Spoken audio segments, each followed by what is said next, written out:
Hello, my name is Avik D'Souza and this is my review of the Universal Audio Arrow Thunderbolt 3 interface.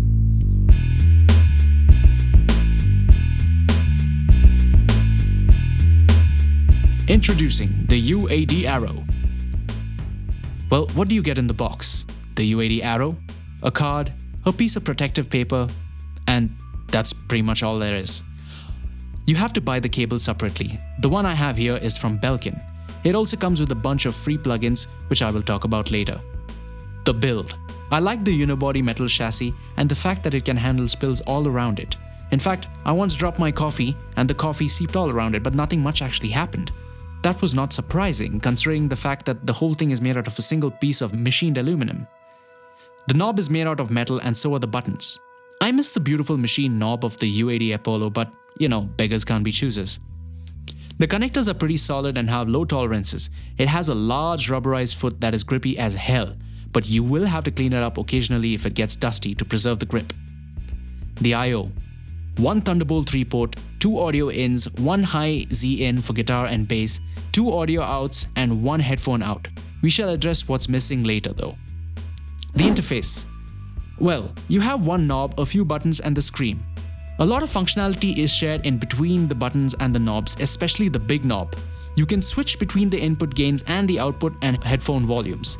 These 2 buttons under it allow you to switch between controlling the inputs and the outputs. You have an input type button that allows you to switch between the mic preamp or line input for each input. There's a basic but effective high pass that cuts below 75 Hz, which I would suggest using with vocals and light guitars as this preserves input headroom.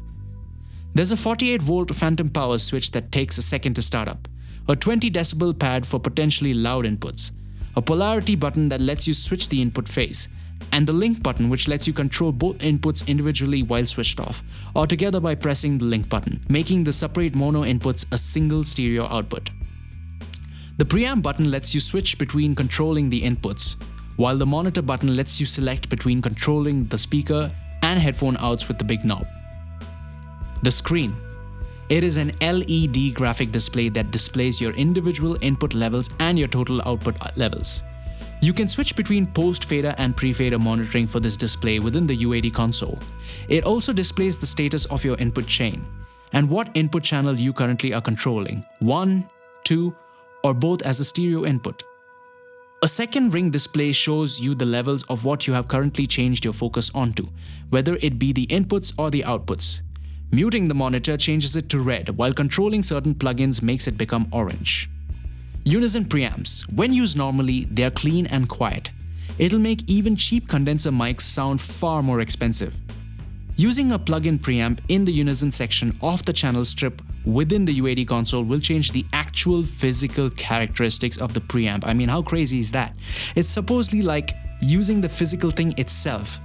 I haven't used any comparable physical preamps, so I cannot verify the quality of this. It sounds good to me though. The UAD console. It is a virtual mixer that allows you to route audio within the Arrow or within your computer. You can control individual channels and a pair of virtual channels as well. Using plugins within the console does not tax your computer's processing and does not introduce latency to your system. UAD plugins. It's like having outboard gear. I mean, look at this stuff. You get about 14 plugins including a guitar amp, a bass amp head, a bass amp, a distortion pedal, a reverb or a delay, a bunch of compressors and a pair of EQs. These are all software emulations of actual hardware gear. It's like using the actual outboard gear itself. Plus, you get one free plugin which I will explain about later. Well, you can use UAD plugins within your DAW, directly or through the use of virtual channels. Using your UAD plugins directly in the DAW barely adds to your computer's processing loads, but it does add a tiny bit of latency. UAD's customer support asked me to use virtual channel sends instead. All you have to do is throw your plugins onto the virtual channels and send your DAW mixer channels out of these virtual channels. This adds virtually no latency to your workflow. I find it cumbersome to use, and the fact that you only get 2 channels makes me want to cry. The UAD Arrow works on Windows and Mac OS. That being said, let's see what are the wins about this interface. The cost. Well, at $500, this is UAD's cheapest device yet. Near zero latency. After upgrading from the Focusrite 2i4 Gen 1, there is a huge difference from the Focusrite, and the specs say that the round-trip latency is only 1.1 milliseconds. Bus power over Thunderbolt 3. It doesn't need an additional power cable. Rock solid build. I mean literally, you can bash in someone's head with this, but don't try that, it'll void your warranty. The extremely clean interface for those who love it. Quick disclaimer, I don't. UAD Suite. Well, the UAD Suite is a pretty sweet deal. Not only do you get an interface, you get a whole bunch of outboard gear. Oh, well, virtual outboard gear, that is. UAD daisy chain ability. You can connect your UAD Arrow to other UAD Apollo devices, thus increasing the total number of inputs, outputs, and digital signal processing. This is actually a huge win. The solid and quiet Unison preamps, even over high gain. Going over the spec sheet explains why. Excellent sound over headphones. Excellent headphone amp. Using guitars with it. It is a dream and it sounds bloody brilliant. The rock-solid stability of UAD on Windows. Well, UAD is pretty stable on Mac and that's a given. I've been using this audio interface for the past 7 months and it has crashed exactly once for me. Team Universal Audio, if you're listening to this or if you're watching this video, great job. Currently, if you buy it, you get a Neve plugin preamp for your Unison preamp worth $150 for free. Amazing all-around quality. The build, the sound, all of it. It just works really well as advertised. Well, those are the wins. Now here's what fails. Lack of ports. Well, here's the kicker. For a device that comes from a manufacturer on the cutting edge of audio DSP, it lacks connectivity. No MIDI ports, no ADAT port, just like on the Apollo Twin. It only has one headphone out. 2 headphone outs would have been killer. You made a device for an artist on the move. What's the point if you can't share what you're listening to with another artist that you may be recording? Separate headphone mixes would have been killer. Also, while on the subject of lack of ports, there is no USB hub functionality, no USB ports, so that you can connect your other devices. Lack of dedicated controls for each of the inputs and outputs.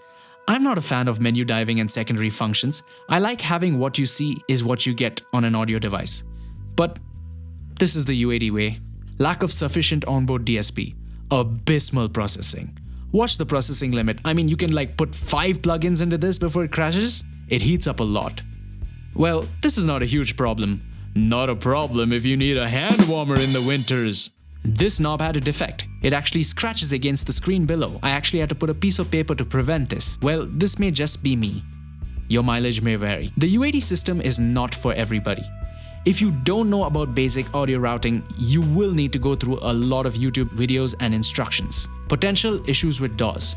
Not present on software like Logic, Pro Tools, Ableton, and a bunch of others. I had issues with FL Studio, but they may have fixed this in the last FL Studio 20 update. This is not UAD's fault. It is up to the DAW developer to fix such issues. It doesn't play nice with softwares like OBS for screen capturing. In fact, it doesn't play at all. I still have to buy a regular USB audio interface for this.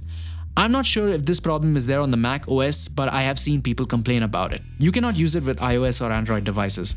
I mean, obviously, if you don't have Thunderbolt 3, you're out of luck. Being the cheapest UAD device doesn't mean it isn't pricey. Only 2 in and 2 out and barely any other connectivity for $500. UAD plugins are also expensive as hell.